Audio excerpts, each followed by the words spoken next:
Hello. I'm making this video to go alongside with all of the Ice Bucket Challenge videos. A point of those videos is to make a difficult disease easier to talk about.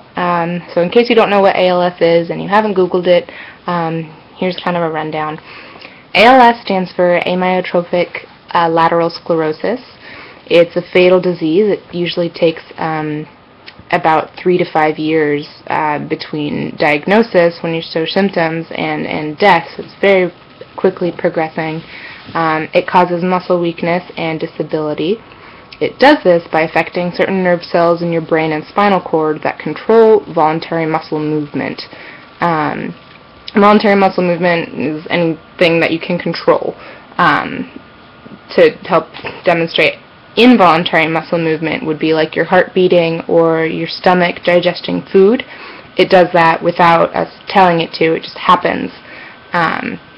So when we breathe, we use both, but part of what we use are voluntary muscles in our chest and our diaphragm. And so with the disease, you start to lose control over those breathing muscles, and that is really dangerous, and that's when people need breathing tubes and need machines to help them breathe. And from a health standpoint, things can go downhill pretty quickly after that.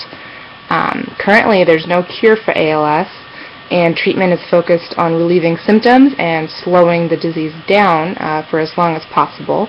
There's one drug that's FDA approved that can slightly slow down the progression of the disease. It can't reverse any of the effects, and it can't prevent any the effects from happening, but it can give people more time.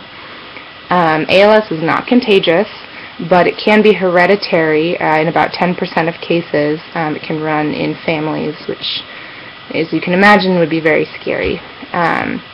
In conclusion, this is a disease that everyone's been talking about to help find a cure. If you'd like to learn more, I used UpToDate.com for a lot of this information. It's a very reputable source. It's pretty scientific, though, just warning. So yeah, thank you for listening. Bye.